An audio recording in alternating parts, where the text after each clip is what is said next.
राधे राधे जी। आप सभी भक्तों का मेरे चैनल modern@लड्डू गोपाल में स्वागत है। तो जी आज मैं फिर आ गई हूँ आप लोगों के साथ एक नई जानकारी लेके। तो जी आज मैं बात करने वाली हूँ कि क्या लड्डू गोपाल जी को रोज़ाना सुलाना ज़रूरी है।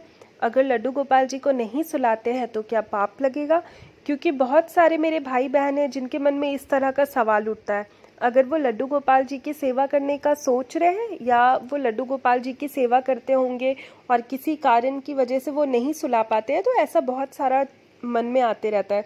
तो आज मैं वही आप लोगों का जो डाउट है वो क्लियर करने वाली हूँ।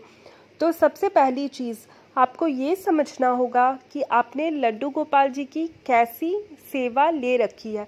क्योंकि यहाँ पे लड्डू गोपाल जी की जो सेवा होती है वो बहुत लोग जो है अलग अलग तरीके से करते हैं। कुछ लोग लड्डू गोपाल जी की सेवा में प्रॉपर जो नियम होता है शास्त्र के अनुसार वैसा करते हैं। तो कुछ लोग ऐसे हैं जो अपने गृहस्थ जीवन में रहते हुए साथ साथ अपने हिसाब से मतलब जो नियम है वो तो करते हैं, लेकिन कुछ चीज़ें वो लड्डू गोपाल जी का नहीं कर पाते हैं। तो आपको सबसे पहले ये समझना है, क्योंकि जब ये बात आता है कि क्या लड्डू गोपाल जी को सुलाना ज़रूरी है, तब ये समझना बहुत ज़्यादा ज़रूरी है कि आप सुबह से लेकर के शाम तक लड्डू गोपाल जी की कैसी सेवा करते हैं। क्योंकि जब आपने उनकी सेवा ले रखी होंगी तो आपने पूरे मन से लिया होगा ना, आपने तो सोच लिया होगा कि नहीं आपको लड्डू गोपाल जी की सेवा कैसे करनी है। तो आप ये समझिए, अगर आप सुबह लड्डू गोपाल जी को उठा के मतलब उनका स्नान वगैरह करके श्रृंगार करके फिर उनको भोग वगैरह लगाते हैं, जैसे 4 बार भोग लगाते हैं, तो इस बीच में क्या हो जाता है कि जब रात होता है तो जब हम लोग लड्डू गोपाल जी की सेवा करते हैं तो हमारे मन में आता है कि अब लड्डू गोपाल जी को भी सुलाना है। तो फिर हम लोग लड्डू गोपाल जी को जहाँ पे उनका आसन है वहाँ पे सुला देते हैं। तो कभी कभार हम लोग क्या करते हैं कि लड्डू गोपाल जी के लिए प्रॉपर हम लोग बेड खरीदते हैं। लड्डू गोपाल जी का बेड वगैरह आता है, वो बहुत ही आसानी से आपको मिल जाएगा। तो उस बेड में हम लोग लड्डू गोपाल जी को सुलाते हैं, फिर सुबह उठाते हैं, फिर एक नियम मतलब जो है वो करते हैं।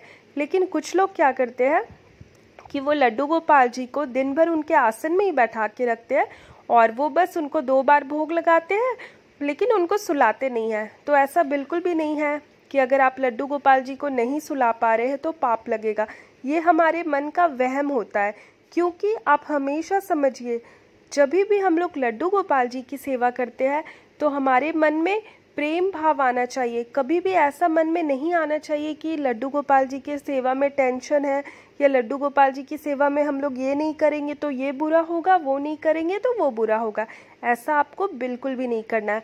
आप जब भी लड्डू गोपाल जी को अपने घर में लाते हैं या लाने की सोच रहे हैं तो बहुत सच्चे और अच्छे मन से लाइए। बाकी जहाँ तक बात है लड्डू गोपाल जी को सुलाने का, तो आप इतना समझ जाइए कि आप जब लड्डू गोपाल जी के साथ अपना एक रिश्ता बनाते हैं, कभी आप उनको अपना बेटा बनाते तो कोई भाई बनाते हैं, तो कोई ठाकुर जी ही बनाकर उनको अपने पूजा मंदिर में रखते हैं। तो ये आपके ऊपर डिपेंड करता है कि आपका क्या संबंध है लड्डू गोपाल जी के साथ। आप जिस हिसाब से आपको लगता है कि नहीं, आप उस हिसाब से उनकी सेवा रोज़ कर सकते हैं। क्योंकि आपको ऐसा बिल्कुल भी नहीं करना है कि आपने 2 दिन लड्डू गोपाल जी को सुलाया फिर तीसरे दिन आप उनको सुलाना भूल गए। अगर आप ऐसी चीज़ें करते हैं तब आपको भले मतलब मैं यहाँ ये नहीं बोलूँगी कि आपको पाप लगेगा, लेकिन ये सही नहीं होता है। इसीलिए बिल्कुल जैसा आपको अच्छा लगे, जो आपके लिए सही हो, जो चीज़ें आप रोज़ कर सकते हैं आप वैसा ही सेवा शुरू करिए। कभी भी किसी का देखा देखी सेवा नहीं करना चाहिए, क्योंकि सबका अपना तरीका होता है सेवा करने के लिए। इसीलिए जो आपको अपने मन से सही लगता है उस हिसाब से सेवा करिए। अब आपको ऐसा भी नहीं करना है कि आप लड्डू गोपाल जी की सेवा को बिल्कुल रिलैक्स होकर के सोच ले कि नहीं बस इनको घर पे ले आए हैं तो ऐसे करना है, नहीं। आपको वैसे तो आपको लड्डू गोपाल जी को सुलाना चाहिए, क्योंकि जब लड्डू गोपाल जी को हम लोग घर पे लाते हैं उनकी सेवा करते हैं तो सारा कुछ फॉलो करना चाहिए।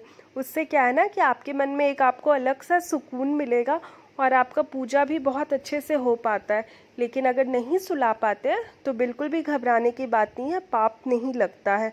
बस आपको ये ध्यान में रखना है कि आप जो करते हैं वो आपको रोज़ाना करना है, तो फिर बिल्कुल भी दिक्कत नहीं होगा। और एक चीज़ तो ये है कि जब हम लोग लड्डू गोपाल जी की सेवा करने के लिए तैयार हो जाते हैं, मतलब जब हमारे मन में आ जाता है कि नहीं अब हम लोग लड्डू गोपाल जी की सेवा करने के लिए तैयार हो चुके हैं, तो आपको पता है चीज़ें अपने आप हो जाती है। सब कुछ जो भी हम लोग लड्डू गोपाल जी की सेवा करते हैं वो सब अपने आप से हो जाता है। और लड्डू गोपाल जी को जब आपसे जो सेवा लेना होता है वो सेवा वो लेके रहते हैं। तो ये बिल्कुल भी इसमें कोई दिक्कत नहीं है अगर आप नहीं सुला पा रहे। आप बस इतना समझिए कि आपके लाला को जब आपसे सेवा लेना होगा वो चीज़ें धीरे धीरे अपने आप शुरू हो जाएंगी। तो जी आज के लिए इतना ही। अगर आपको जानकारी अच्छी लगी होगी तो वीडियो में एक लाइक ज़रूर करिएगा। चैनल पे नए हैं तो चैनल को सब्सक्राइब करिएगा। मिलते हैं फिर एक नए वीडियो के साथ। तब तक मेरे चैनल में बने रहें और कुछ पूछना चाहते हैं तो पूछ सकते हैं कमेंट में।